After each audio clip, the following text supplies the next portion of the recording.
"Well, your wife has been lying to you for 3 years," my neighbor whispered through my kitchen window, and those 8 words destroyed everything I thought I knew about my 40-year marriage. I'm William Mitchell, 67 years old, and until that Tuesday morning in October, I believed my wife Sarah was the most honest woman I'd ever met. I was about to discover just how wrong a man could be, and what I uncovered would drive me to orchestrate the most devastating revenge of my lifetime. One that would leave my cheating wife, her young lover, and everyone who helped them picking up the pieces of their shattered lives. But I'm getting ahead of myself. Let me tell you exactly how my perfect world came crashing down, because the details matter when you're planning to destroy someone's life. It started when Helen Foster knocked on my back door at 7:15 a.m., clutching a coffee mug and looking like she hadn't slept in days. Helen had lived next door for 12 years, and she'd never once visited before 9 a.m. or without her husband, Tom.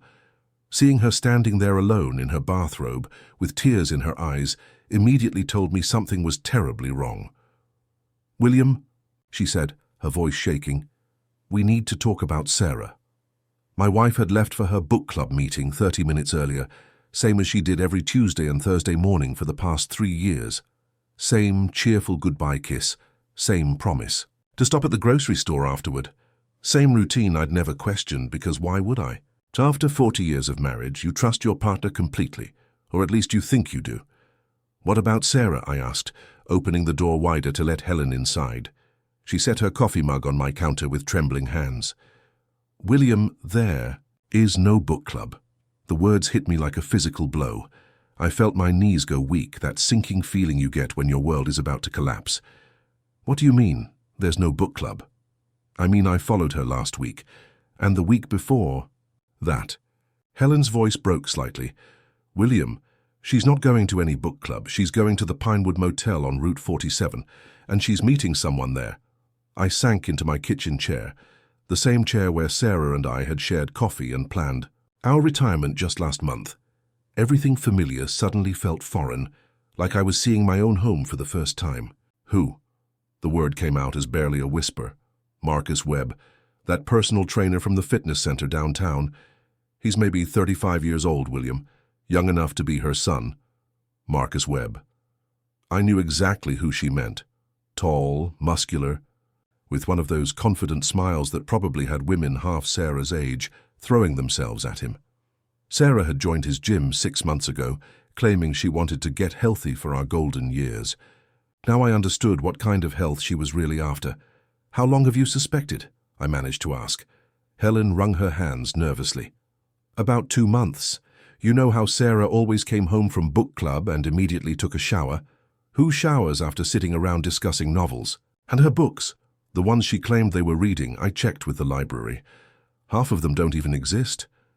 Each detail Helen revealed felt like another knife to my chest. Sarah's post-book club showers, which I'd attributed to her wanting to freshen up, were actually evidence washing. Her detailed discussions about books that didn't exist weren't proof of her imagination. They were proof of her lies. "I didn't want to believe it myself," Helen continued, "so I started paying closer attention. I noticed her car's hood was always cold when she came home, even though she claimed she'd driven straight back from the library, and last Thursday I couldn't stand it anymore. I followed her." My hands clenched into fists on the table. "What did you see?" "She drove straight to the Pinewood Motel, parked next to a red sports car that belongs to Marcus Webb. I looked up his license plate. William, she had a key to the room. She walked straight to room 118, like she'd been there 100 times before." "A key?" My wife of 40 years had a key to a motel room where she met her lover twice a week. This wasn't some spontaneous mistake or moment of weakness. This was systematic, calculated betrayal with infrastructure.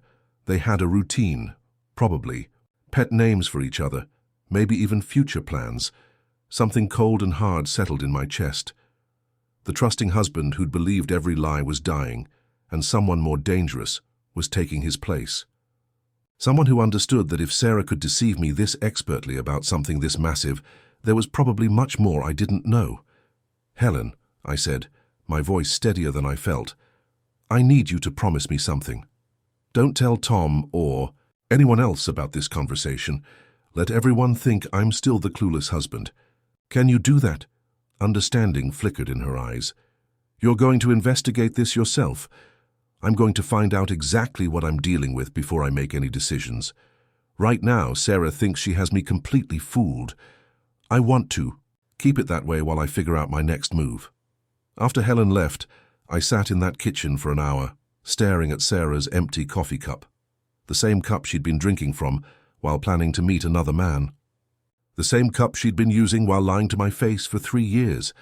But Sarah had made one crucial mistake. She'd forgotten that her 67-year-old husband hadn't become successful by being naive or trusting. I'd built my accounting firm by being thorough, methodical, and absolutely ruthless when necessary. She was about to rediscover exactly who William Mitchell really was. The first thing I did was drive to my office and cancel all my appointments for the rest of the week. As a semi-retired CPA, I had the flexibility to clear my schedule when necessary. What my clients didn't know was that I was about to begin the most important audit of my career, an investigation into my own wife's secret life. I started with Sarah's car. She'd left it in our driveway and I had a spare key. 20 minutes of careful searching revealed evidence that painted a picture of deception so comprehensive it took my breath away. Hidden in her glove compartment, tucked behind the registration papers, I found receipts. Dozens of them.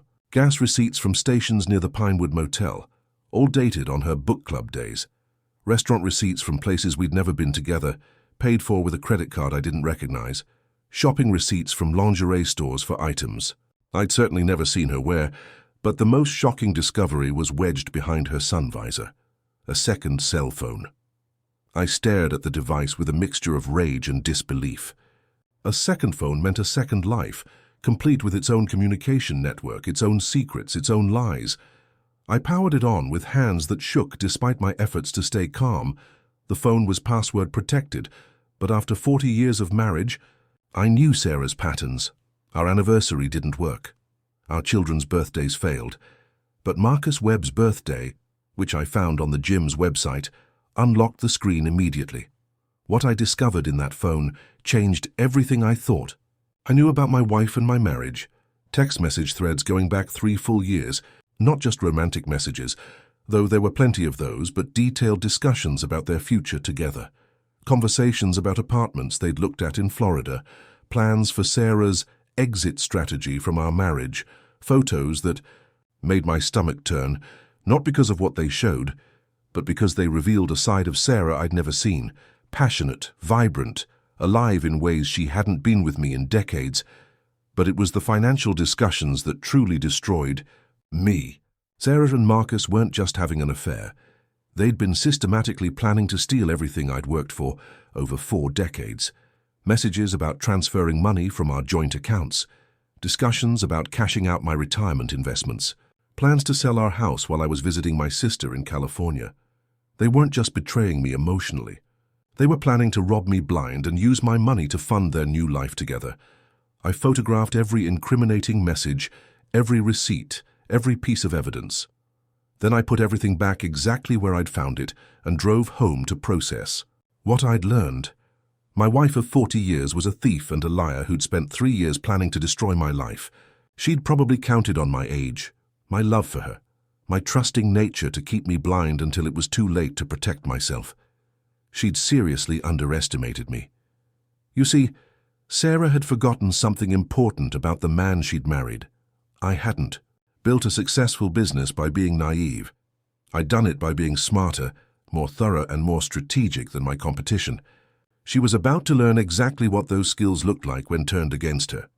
By the time Sarah returned from her book club that afternoon, I had already contacted 2 attorneys, a private investigator, and my financial advisor.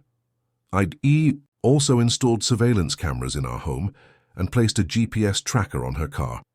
Completely legal since both our names were on the title. "Hi, sweetheart," Sarah said as she walked through the door, kissing my cheek with lips that had been kissing another man 2 hours earlier. "How was your day?" "Quiet," I replied, looking up from the newspaper I'd been pretending to read. "How was book club?" "Oh, you know how it is. We had such an interesting discussion about the new Margaret Atwood novel. Beverly had some fascinating insights about the symbolism.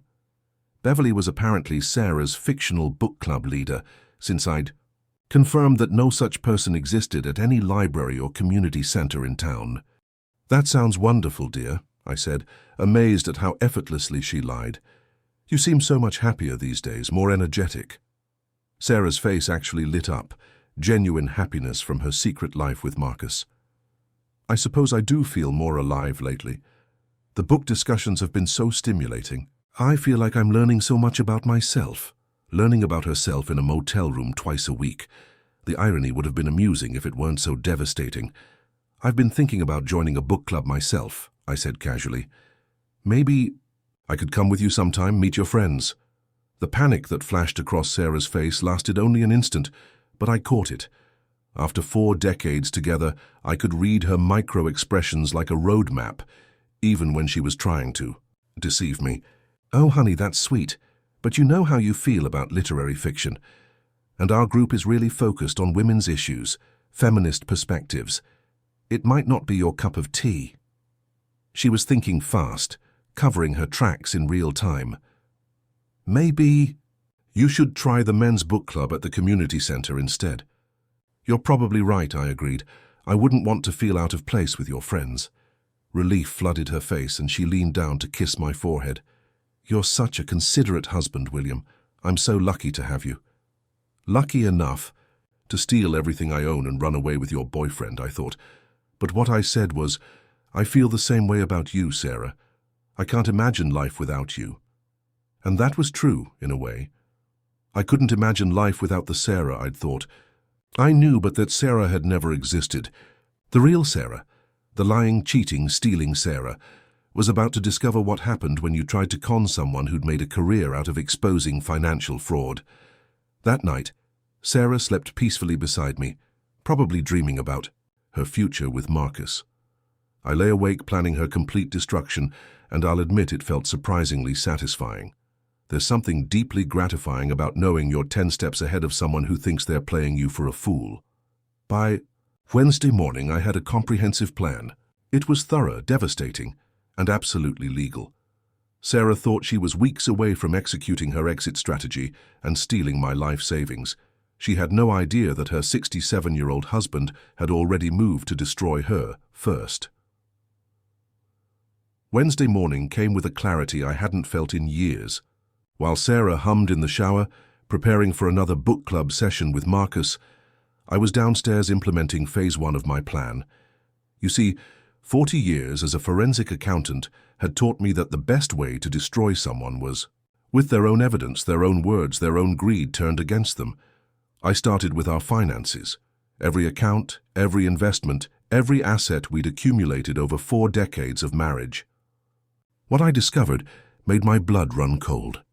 Sarah had been far busier than even I'd imagined. Over the past 18 months, she'd systematically transferred small amounts from our joint savings into a personal account I'd never known existed.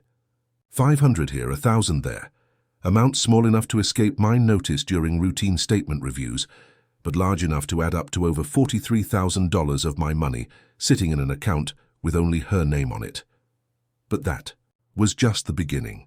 She'd also been forging my signature on documents, mortgage papers for a condo in Clearwater, Florida, a property I'd never heard of, never seen, never approved. The down payment had come from our home equity line of credit, a loan she'd somehow secured using forged documents bearing my signature. The level of her deception was staggering. This wasn't just an affair. It was a comprehensive financial fraud scheme that had been operating right under my nose for years. Sarah hadn't just been cheating on me, she'd been robbing me blind with criminal precision. I photographed every document, every bank statement, every forged signature. Then I called my attorney, James Crawford, a man I'd known professionally for 20 years and trusted completely. "Jim, I need to see you immediately. It's about financial fraud, forgery, and divorce proceedings. Can you clear your morning?"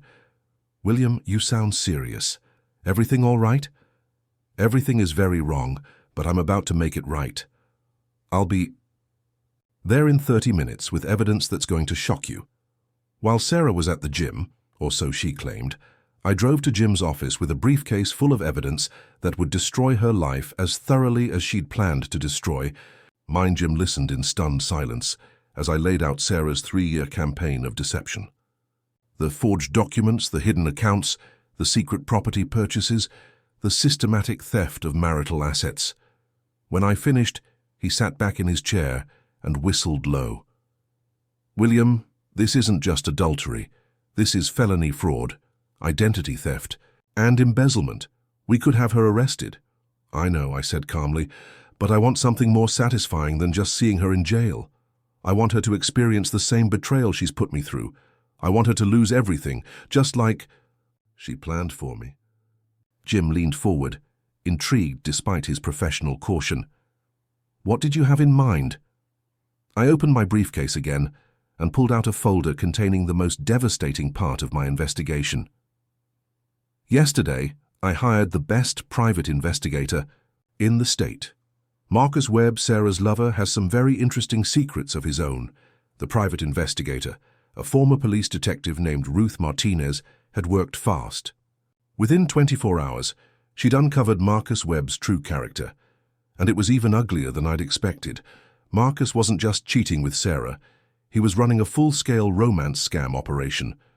Ruth's investigation revealed that he was simultaneously involved with at least 4 other older women, all of whom believed they were his only love, all of whom had been giving him money for various emergencies and business opportunities. Mrs. Eleanor Richmond, 72, had given Marcus $12,000 for his gym expansion project. Patricia Hoffman, 68, had loaned him $8,000 for his sick mother's medical bills. Dorothy Chen, 71, had invested $15,000 in his revolutionary fitness equipment startup. But here's where it got really interesting.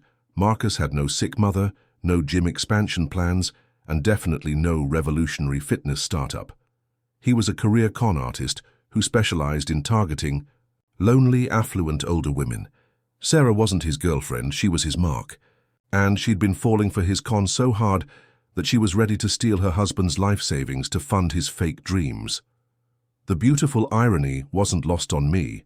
Sarah thought she was the predator, stealing from her trusting old husband to run away with her young lover.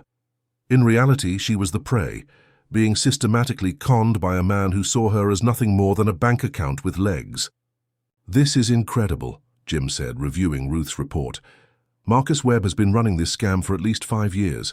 He targets women going through life transitions, recent widows, women in failing marriages, empty nesters looking for excitement.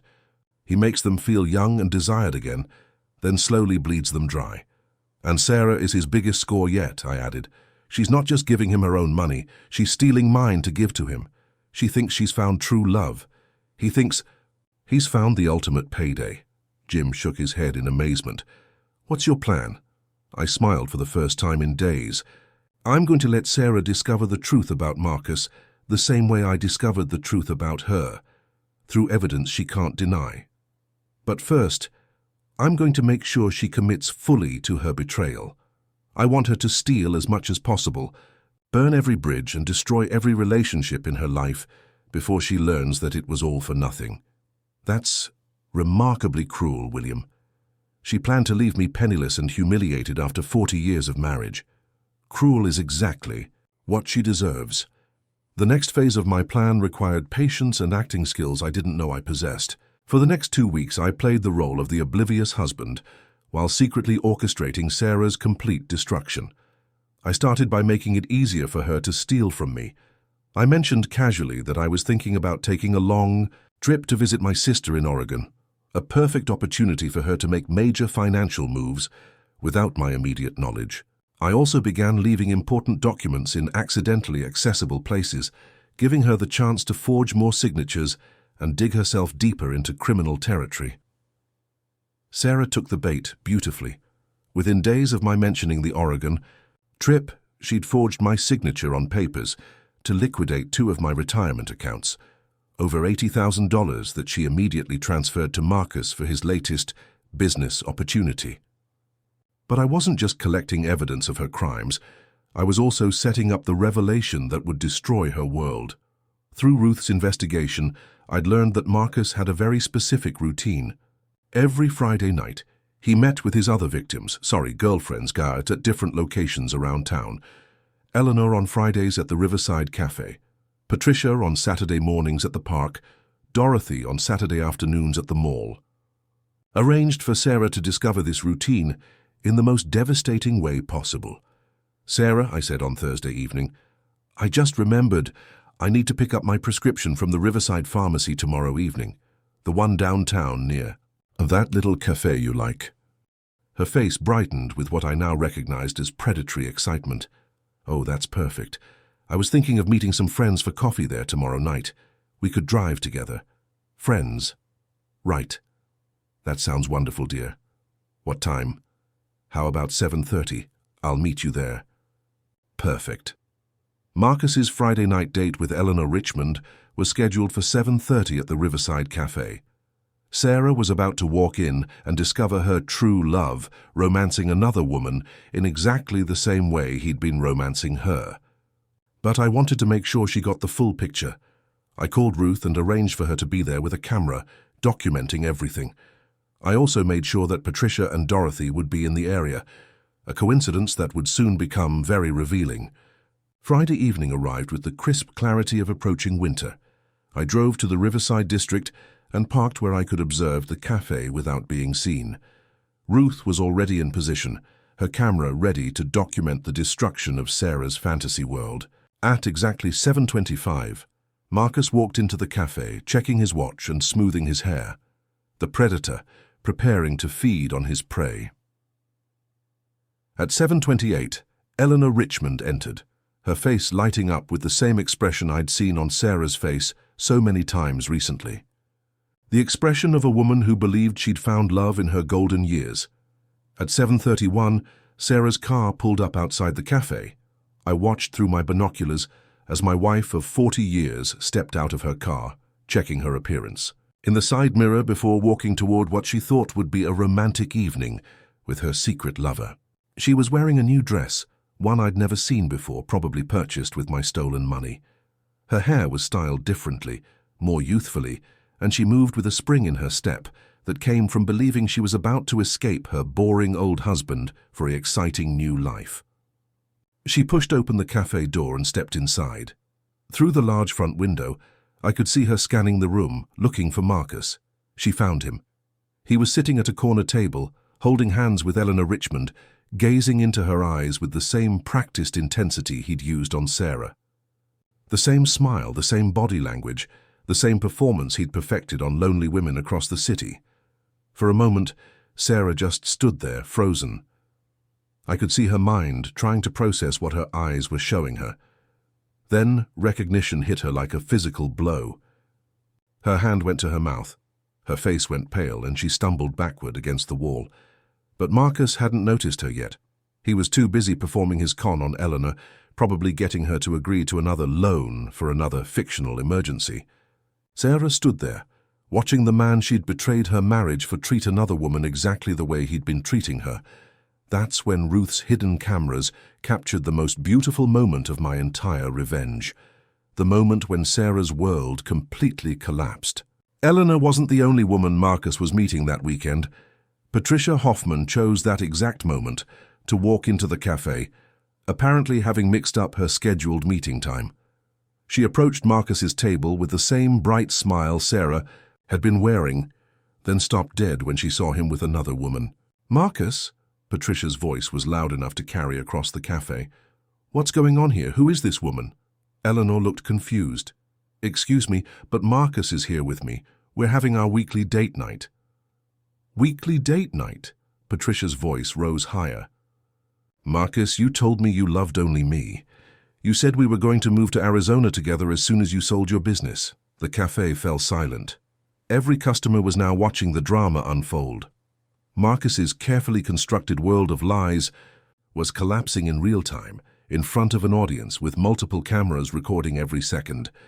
And Sarah got to watch it all happen from the doorway, realizing that everything she'd sacrificed, her marriage, her integrity, her financial security, had been for a man who saw her as nothing more than another mark in his endless con game. But the show wasn't over yet. Dorothy Chen, apparently running early for her Saturday appointment, chose that moment to enter the cafe. When she saw Marcus at the table with two other women, her elderly face transformed with rage. "You lying son of a bitch!" Dorothy shouted, loud enough to be heard in the parking lot. "Where's my $15,000, you con artist?" Marcus tried to stand, probably planning to run, but Eleanor grabbed his arm. $15,000? Marcus, you told me you only needed money from me. You said I was the only woman you'd ever asked for help. Patricia was digging in her purse, pulling out her phone. "I'm calling the police. This bastard took $8,000 from me for his sick mother. You probably don't even have a mother, do you, Marcus?" And through it all, Sarah stood frozen in the doorway, watching her fairy tale romance reveal itself as the sordid criminal enterprise it had always been. The man she'd risked everything for, the man she'd been stealing from her husband to support, the man she'd been planning to spend the rest of her life with.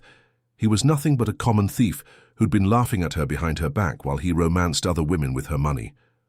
Marcus finally broke free from Eleanor's grip and bolted for the back exit, leaving 4 devastated women in his wake. But Ruth was ready for him. Her camera caught his face clearly as he ran, and her partner was waiting in the alley to follow him back to his apartment. Sarah stumbled out of the cafe and collapsed against her car, sobbing. 40 years of marriage thrown away for a man who'd never cared about her at all. Tens of thousands of dollars stolen from her husband to fund a con artist who was spending her money on other women. I watched my wife cry in that parking lot, and I felt nothing. No sympathy, no regret, no desire to comfort her. She'd made her choices. Now she was living with the consequences, but her education in consequences was just beginning. The beautiful revelation about Marcus was only the first act of her destruction. The real devastation was still to come, because while Sarah had been discovering that her lover was a fraud, I'd been implementing the next phase of my revenge. By the time she got home that night, her whole world was about to collapse in ways she couldn't even imagine yet. The financial fraud she'd been committing in my name had been reported to the authorities. The accounts she'd been stealing from had been frozen. The property she'd purchased with forged documents was being seized by federal investigators, and the divorce papers that would leave her with nothing but legal bills and criminal charges were waiting on her pillow. Sarah thought discovering Marcus's true nature was the worst thing that could happen to her. She was about to learn how wrong she could be. Sarah didn't come home until nearly midnight on Friday. I heard her car pull into the driveway, heard the engine shut off, but then nothing. She sat out there for almost 20 minutes before finally coming inside. When she walked through the door, she looked like she'd aged 10 years in one evening. Her makeup was smeared from crying, her hair was disheveled, and she moved like someone in shock. Which I suppose she was. Discovering that your lover is a con artist who's been playing you like a fiddle while you're busy betraying your husband can be quite traumatic. "William," she called out softly as she entered the living room where I was reading. I looked up from my book with the concerned expression of a loving husband. "Sarah, honey, you look upset. Is everything all right? How was your evening with your friends?" The irony of asking about her friends wasn't lost on me. She'd gone to meet her secret lover, and instead found herself in the middle of a crime scene, watching him get exposed as a serial con artist by his other victims. I need to tell you something," she said, collapsing into her chair. Her hands were shaking. "Of course, dear, you can tell me anything." I set down my book and gave her my full attention, playing the part of the supportive husband one last time. Sarah took a deep breath, and I could see her calculating, trying to figure out how much truth she could risk telling me. After 40 years of marriage, I knew exactly how her mind worked when she was cornered. "William, I haven't been completely honest with you about my book club meetings. The understatement of the century." "What do you mean, Sarah?" I've been seeing someone, another man, for the past few years." She started crying again, but they weren't tears of remorse. They were tears of self-pity, tears of someone who'd been victimized rather than someone who'd victimized others. I let my face register shock, hurt, betrayal, all the emotions she expected from a blindsided husband. "Seeing someone? Sarah, what are you saying?" "His name is Marcus Webb. I met him at the gym. I thought he loved me, William. I thought we were going to have a future together. But tonight I discovered he's been lying to me. He's been with other women, taking money from them. He's a criminal. She was confessing to the affair, but not to the theft, not to the forged signatures or the hidden accounts. She was trying to position herself as another victim of Marcus's con, rather than admit she'd been actively robbing her own husband to fund her lover's lifestyle. "Money?" I asked, injecting just the right amount of concern into my voice. "Sarah, please tell me you didn't give him any of our money." The pause that followed told me everything. She was deciding how much to admit, how much she could hide, how much damage control she could still manage. I may have helped him with a few small expenses over the years. Nothing significant. I was being foolish, but William, he told me he loved me. He said we were going to move to Florida together and start a new life. Small expenses. Nothing significant. She'd stolen over $40,000 from our accounts, forged my signature on multiple documents, and purchased property using fraudulent paperwork. But she was calling it small expenses. How small? I pressed gently. "Sarah, I need to know exactly what we're dealing with here. Maybe $8,000 or $10,000 over the past couple of years. I know it sounds like a lot, but he said he needed help with his business, and I believed him." She was lying through her teeth, minimizing the theft by more than 75%. I stood up slowly, letting my age show, and walked to our bookshelf where I'd strategically placed a manila folder earlier that evening. "Sarah, there's something I need to show you." Her face went pale. "What do you mean?" I opened the folder and pulled out the bank statements, the forged documents, the evidence of every theft she'd committed over the past 3 years. "I know about all of it, Sarah. Every stolen dollar, every forged signature, every lie you've told me for 3 years." The color drained completely from her face. She looked like she was going to faint. "William, how did I find out? The same way I built a successful business for 4 decades, by paying attention to details and trusting my instincts when something doesn't add up." I spread the documents across our coffee table like a prosecutor presenting evidence. $43,000 stolen from our joint accounts, a condo in Florida purchased with forged documents, a mortgage secured using my forged signature. Should I continue? Sarah's mouth opened and closed like a fish gasping for air. She'd been so focused on her fantasy romance that she'd forgotten her husband was a forensic accountant who'd spent his entire career detecting exactly this kind of fraud. "And before you think about lying to me again," I continued, "you should know that I've spent the last 2 weeks documenting every aspect of your criminal activities. I have photographs, bank records, handwriting analysis, and witness testimony." "Witness testimony?" she whispered. "Helen Foster saw you going to the motel, Sarah. She's known about your affair for months. She's the one who told me the truth, because she couldn't stand watching you make a fool of me anymore." Sarah buried her face in her hands. "William, I'm so sorry. I never meant for things to go this far. I was confused, feeling old and invisible, and Marcus made me feel young again. I made terrible mistakes, but we can work through this. We can go to counseling. I can pay back the money." "Pay it back with what?" I asked calmly. "You don't have a job. You don't have any assets in your own name. The only money you've ever had access to was mine, and you stole it to give to your con artist boyfriend who was laughing at you behind your back while he romanced 3 other women with your stolen money." She looked up at me with desperate eyes. "Please, William, I know I don't deserve your forgiveness, but we've been married for 40 years. That has to mean something. I'll do anything to make this right." "You're right about one thing, Sarah.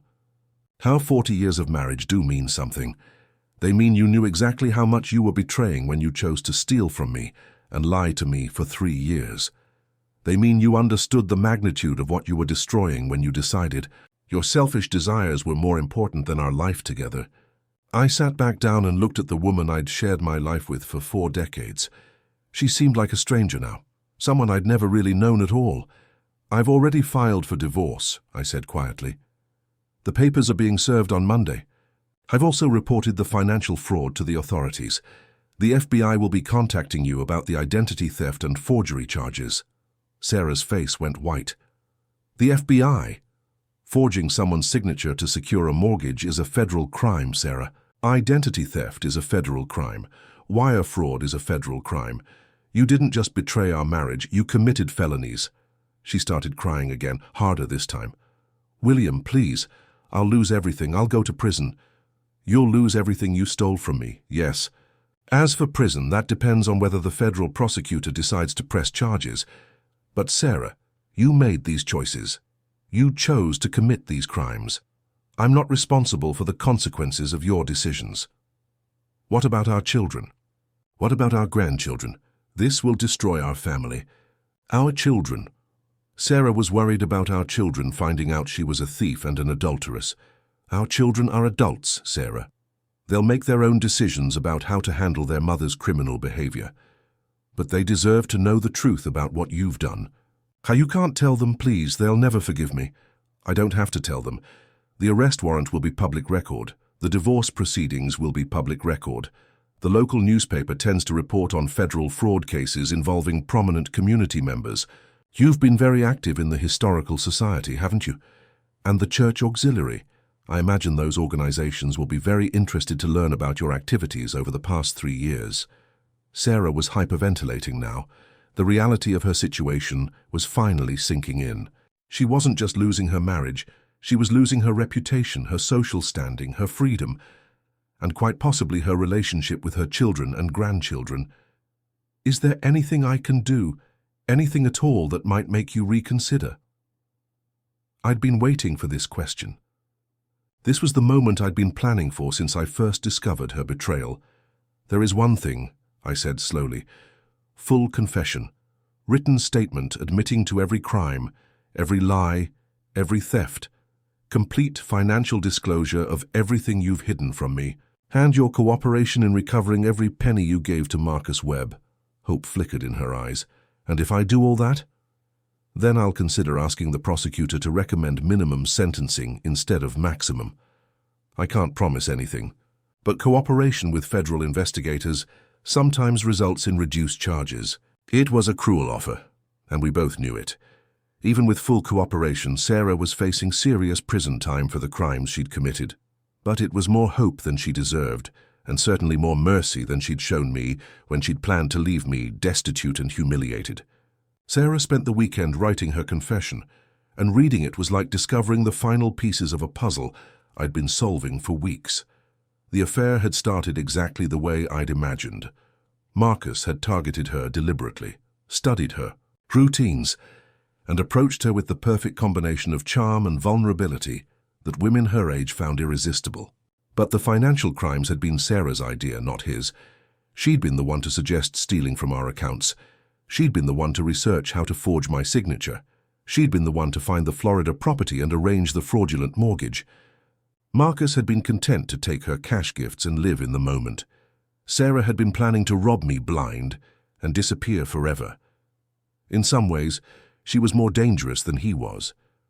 By Monday morning, I had everything I needed to ensure Sarah faced the full consequences of her choices. The divorce papers were served while she was having coffee with her sister, a moment of public humiliation that was witnessed by half the women in her social circle. The FBI agents arrived on Tuesday, and their visit to our home was noted by every neighbor on our street. By Wednesday, the news had spread throughout our small town like wildfire. Sarah Mitchell, respected community member and church lady, was a federal fraud suspect whose affair with a con artist had led to identity theft charges. The local newspaper ran the story on Thursday, complete with details about Marcus Webb's arrest on multiple fraud charges. 4 elderly women had been victimized by his romance scam operation, with total losses exceeding $75,000. Sarah wasn't identified as a victim in the article. She was identified as a co-conspirator who'd used identity theft to fund the operation. By Friday, Sarah had resigned from every organization she belonged to. By the following Monday, she'd moved out of our house and into a cheap apartment across town. Her children were barely speaking to her. Her grandchildren didn't understand why Grandma wasn't allowed to babysit anymore, and her social circle had abandoned her completely. The woman who'd spent 3 years planning to destroy my life had managed to destroy her own instead, and I was just getting started. 3 months after Sarah's world collapsed, I was sitting in my lawyer's office reviewing the final divorce settlement, when Jim Crawford looked up from the paperwork with something approaching admiration in his eyes. William, in 30 years of practicing law, I've never seen someone so thoroughly destroy their opponent while staying completely within legal boundaries. Sarah's attorney is calling it the most devastating divorce case he's ever witnessed. I adjusted my reading glasses and continued reviewing the documents. She chose to commit federal crimes, Jim. I simply ensured that the consequences were proportional to her actions. The final settlement was indeed comprehensive. Sarah would retain nothing from our 40-year marriage except her personal clothing and whatever remained of her dignity, which, frankly, wasn't much. Every asset, every investment, every piece of property we'd accumulated together would remain mine, since all of it had been purchased with money I'd earned and she'd attempted to steal. But the financial destruction was only part of what I'd accomplished. Sarah's reputation in our small town was permanently destroyed. Her children spoke to her only when absolutely necessary, and her grandchildren had been told that Grandma had made serious mistakes that prevented her from being part of their lives. Her former friends crossed the street to avoid talking to her, and the organization she'd once led had quietly removed her name from all their materials. She was a pariah in the community where she'd lived for 4 decades, and it was entirely her own doing. "Have you heard about Marcus Webb's sentencing?" Jim asked, pulling out another file. I looked up with interest. "How long did he get?" 7 years federal prison. The romance fraud operation netted him over $200,000 from elderly victims. The judge called it predatory behavior that targeted society's most vulnerable members. Jim shook his head. "Your wife's cooperation with the investigation definitely helped secure that conviction." Sarah had indeed cooperated fully with federal investigators, providing detailed information about Marcus's methods, his other victims, and the money she'd stolen to support his lifestyle. She'd helped them recover nearly $30,000 that Marcus had hidden in various accounts, money that would be distributed among his victims. It was probably the first honest thing she'd done in 3 years. "What about Sarah's sentencing?" I asked. "Next month. Her attorney is hoping for probation and community service since she cooperated with the investigation and has no prior criminal record. But the federal prosecutor is pushing for 18 months in minimum security prison. Identity theft and wire fraud are serious charges, even for first-time offenders. 18 months in prison. Sarah would lose even more of her remaining dignity, her few remaining relationships, and whatever small chance she might have had to rebuild her life. The woman who'd planned to leave me destitute and humiliated was about to experience both conditions herself. The irony was perfect. "There's something else," Jim continued. "Marcus Webb's attorney contacted me yesterday. His client wants to make a statement about your wife's role in the fraud operation." This was interesting. "What kind of statement?" "Apparently, Marcus claims that Sarah wasn't just a victim of his con. He says she was an active partner who helped him identify and target other wealthy women in the community. He's offering to testify that she provided him with inside information about potential marks, women from her church, her book clubs, her volunteer organizations." I set down my reading glasses and looked at Jim carefully. "Is that credible?" His attorney provided evidence. Text messages between Marcus and Sarah discussing other women, their financial situations, their vulnerabilities. "Apparently your wife had been setting up her own friends and acquaintances to be victimized by her lover." The revelation hit me like a physical blow, not because I was shocked by Sarah's capacity for betrayal. I'd already learned the depths of her dishonesty, but because of what it meant for the other victims. Eleanor Richmond, the 72-year-old woman, who'd given Marcus $12,000, had been Sarah's bridge partner for 15 years. Patricia Hoffman, who'd loaned Marcus $8,000 for his fictional sick mother, was Sarah's fellow volunteer at the church food bank. Dorothy Chen, who'd invested $15,000 in Marcus's fake business, was Sarah's neighbor and close friend. Sarah hadn't just betrayed me. She'd betrayed every woman who'd trusted her, every friend who'd confided in her, every person who'd considered her a confidant and ally. She'd systematically delivered them to a predator who'd stolen their money and broken their hearts. "How many women?" I asked quietly. "At least 6 that they can prove." Marcus's phone records show extensive conversations with Sarah about potential targets over the past 2 years. She provided detailed information, about their financial situations, their personal vulnerabilities, even their daily routines, so Marcus could accidentally encounter them. 6 women. 6 elderly women who'd trusted Sarah as a friend, and she'd handed them over to a criminal who'd victimized them without mercy. The scope of her betrayal was even more extensive than I'd realized. What does this mean for her sentencing? Jim's expression was grim. If Marcus testifies and his evidence is credible, Sarah won't be looking at 18 months for identity theft. She'll be facing 5 to 7 years as a co-conspirator in a federal racketeering operation. Romance fraud, targeting elderly victims, carries much harsher sentences, especially when it involves multiple victims and systematic targeting. 5 to 7 years in federal prison. Sarah would be in her 70s when she was released, assuming she survived the incarceration. The woman who'd spent 3 years planning to steal my life savings and abandon me would instead spend the next decade in a federal correctional facility, emerging as an elderly ex-convict with no money, no home, no family, and no prospects. It was more complete destruction than I'd ever imagined possible.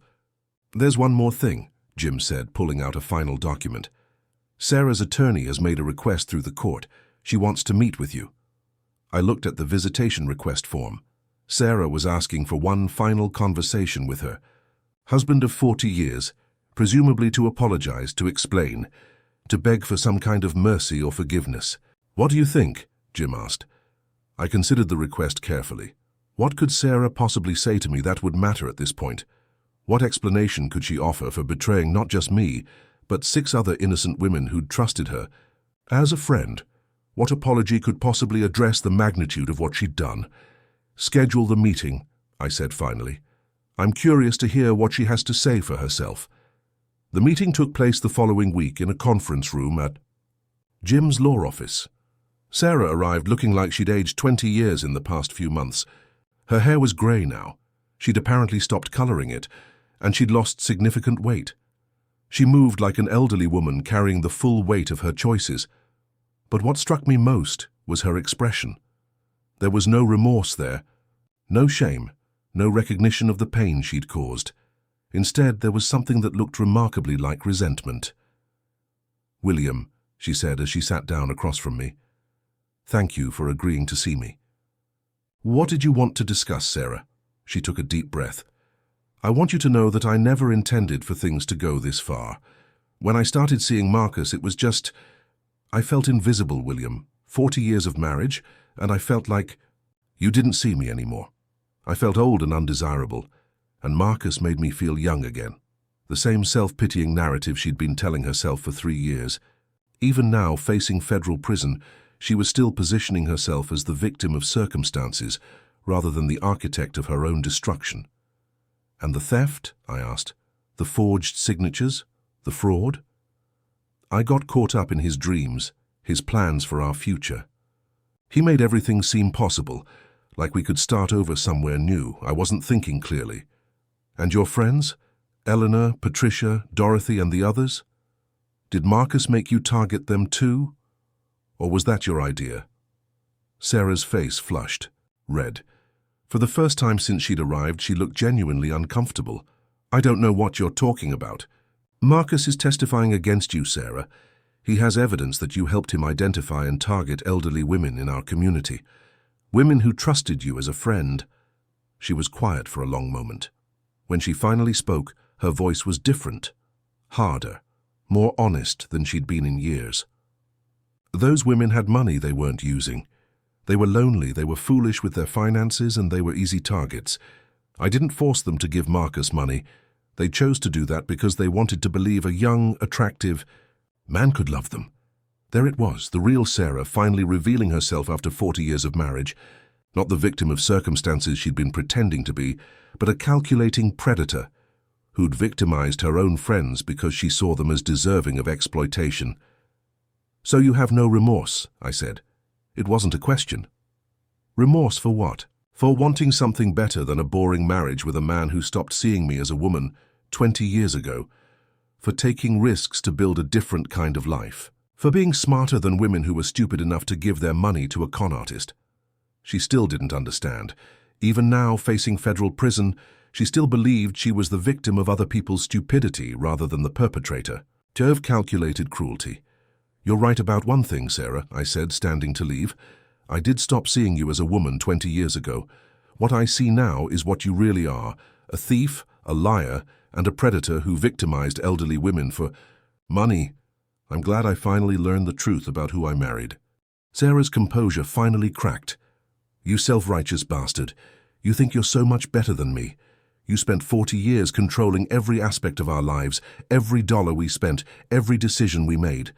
At least I tried to build something for myself. You tried to build something for yourself by stealing from me and destroying other people's lives. There's a word for people like that, Sarah. Criminal. I walked toward the door, then turned back for one final observation. You know, what the real tragedy is, if you'd simply asked for a divorce 3 years ago, you would have received half of everything we owned. You could have started over with dignity and financial security. Instead, you'll spend the next 7 years in federal prison and emerge with nothing but a criminal record and the knowledge that everyone you ever betrayed got exactly the justice they deserved. Sarah started crying as I left the conference room, but they weren't tears of remorse. They were tears of self-pity from someone who still couldn't understand that actions have consequences. 6 months later, Sarah Mitchell was sentenced to 6 years in federal prison for her role in Marcus Webb's romance fraud operation. The judge noted that her systematic targeting of elderly women in her own community represented a particularly cruel form of exploitation that warranted significant punishment. I attended the sentencing hearing, sitting in the back of the courtroom as my former wife was led away in handcuffs. Several of her victims were there too. Eleanor, Patricia, Dorothy, and others, watching the woman who'd betrayed their trust face the consequences of her choices. After the hearing, Eleanor approached me in the courthouse hallway. Mr. Mitchell, I want you to know how sorry I am about what Sarah did to you. We all trusted her, and she used that trust to hurt all of us. You have nothing to apologize for, Eleanor, I replied. Sarah made her own choices. We were all victims of her deception. What will you do now, she asked. It was a good question. At 67, I was starting over completely. No wife, no shared history to look back on with fondness, no comfortable retirement. With a trusted partner. But I was also free from the lies, free from the deception, and free from the woman who'd spent 3 years planning to destroy my life. I'm going to build something better, I said, something honest. That evening I sat in my living room now since Sarah would never see it again, and reflected on the past year. The naive, trusting husband who'd been blind to his wife's betrayal was gone forever. In his place was someone harder, more cautious, but also more honest about human nature and the capacity for evil that exists in people we think we know. Sarah had planned to steal my money, destroy my reputation, and abandon me to face old age, alone and humiliated. Instead, she'd lost everything, her freedom, her family, her reputation, her future, while I retained everything she'd tried to steal. The revenge was complete, and it was perfect. But the best part? I'd accomplished it all without breaking a single law, without telling a single lie, without compromising my integrity in any way. I'd simply ensured that the truth came to light and that justice was served. Sometimes the most devastating revenge is simply letting people face the natural consequences of their own choices. Sarah thought she was smart enough to con a 67-year-old man who loved her. She discovered too late that love and naivety are not the same thing, and that a man who'd spent 40 years building something valuable was more than capable of protecting it from thieves. Even thieves who shared his bed for 4 decades. If this story resonated with you, please hit that like button and subscribe to the channel. Share your thoughts about William's revenge in the comments below.